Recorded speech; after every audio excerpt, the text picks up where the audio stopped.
పెరగడం ఆనవాయితీ. అందుకోసం పెద్ద మొత్తంలో బట్టలు కొనుగోలు చేస్తారు. అందుకే పెళ్లిళ్ల సీజన్ రాగానే వస్త్ర దుకాణాలు రద్దీగా మారిపోతాయి. పెళ్లి నిశ్చయమైతే చాలు ఆడ మగ పెళ్లివారు బట్టల దుకాణాలకేసి పరుగులు తీస్తారు. వధూవరులకు పట్టు వస్త్రాలు తప్పనిసరి. ఇక పెళ్లికి వచ్చే చుట్టాల్లో పెద్ద ముత్తైదులకు దగ్గర బంధువులకు బట్టలు పెట్టాలి. వీటి కోసం పెద్ద మొత్తంలో బట్టలు కొనుగోలు చేయక తప్పదు. ఈ గిరాకీని పట్టుకుంటే ఏడాది పాటు చేసే బిజినెస్ లో మేజర్ షేర్ సంపాదించేయవచ్చునని వ్యాపారులు తలుస్తారు. అందుకే వెడ్డింగ్ కలెక్షన్స్ పేరిట భారీ దుకాణాలు కోకొల్లలుగా వెలిశాయి. ఈ దుకాణంలో పర్సు నిండా డబ్బులతో వెళితే చాలు అన్ని రకాల బట్టలు దొరుకుతాయి. పెళ్లిళ్ల సీజన్ రద్దీలను బట్టి వ్యాపారులు రాయితీలు ఎరవేసి వ్యాపారాన్ని పెంచుకుంటూ పోతారు. పెళ్లి కూతురు జిగేల్మని మెరిసే పట్టు చీరల వెరైటీలతో దుకాణాలు కళకళలాడుతూ ఉంటాయి. పట్టుబట్టలతో పాటే బంగారు నగలు అవసరం. వడ్డానం, చెంపసవరాలు, జుంకీలు, పట్టీలు, ముక్కు పుడకలు, రాళ్ల గాజులు, నెక్లెస్లు ఒకటేంటి రకరకాల బంగారు ఆభరణాల కోసం పెళ్లివారు తరలివస్తూ ఉంటారు. గతంలో అయితే నగల దుకాణాలు విడిగా ఉండేవి. ఈ మధ్య కాలంలో ఈ గిరాకీని కూడా తమ వైపునకు ఆకర్షించుకునేందుకు బట్టల దుకాణాల్లోనే బంగారు నగల విభాగాలను ఏర్పాటు చేస్తున్నారు. వెడ్డింగ్ కలెక్షన్స్ కాన్సెప్ట్ లోంచే ఈ ఆలోచన పుట్టింది.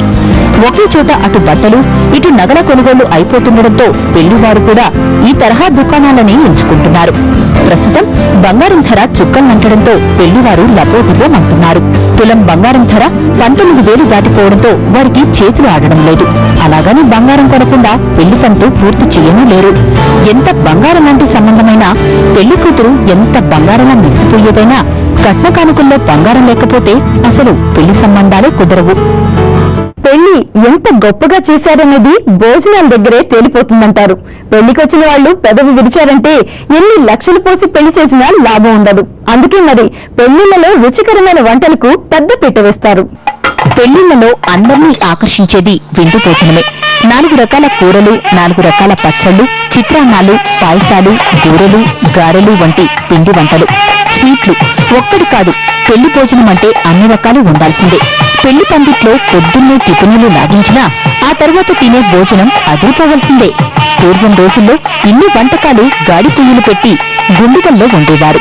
ఇప్పుడు ఎవరికీ ఓపికం లేదు, తీరికలు లేదు. రెండూ ఉన్నా చెయ్యాలన్న ఆసక్తి లేదు. అందుకే పెళ్లి ఏర్పాట్లన్నింటినీ విడివిడిగా కాంట్రాక్టుకు ఇచ్చేస్తున్నారు. అందులో వంట కూడా ఉంది. పెళ్లి భోజనాలను వండి వార్చి వడ్డించేందుకు ఇప్పుడు కేటరింగ్ సెక్షన్లు ఉన్నాయి. ఎంతమందికి వండాలి, ఎన్ని రకాలు వండాలి అన్నది చెప్పేస్తే చాలు. ప్లేటుకు ఇంత అని వసూలు చేసి ఆ బాధ్యతను భుజాలకేసుకుంటారు.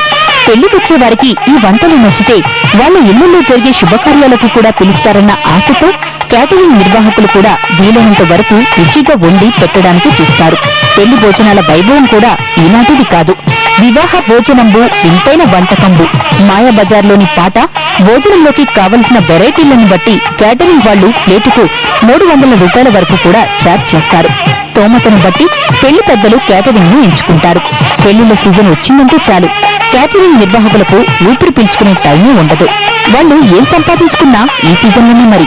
మిగతా రోజుల్లో వేర్వేరు శుభకార్యాలు, ఇతరత్ర ఫంక్షన్లు ఉన్నా పెళ్లిళ్ల గిరాకీయే వాళ్లకు జీవనాధారం. ఫోకస్ లో ఇప్పుడు ఒక చిన్న బ్రేక్.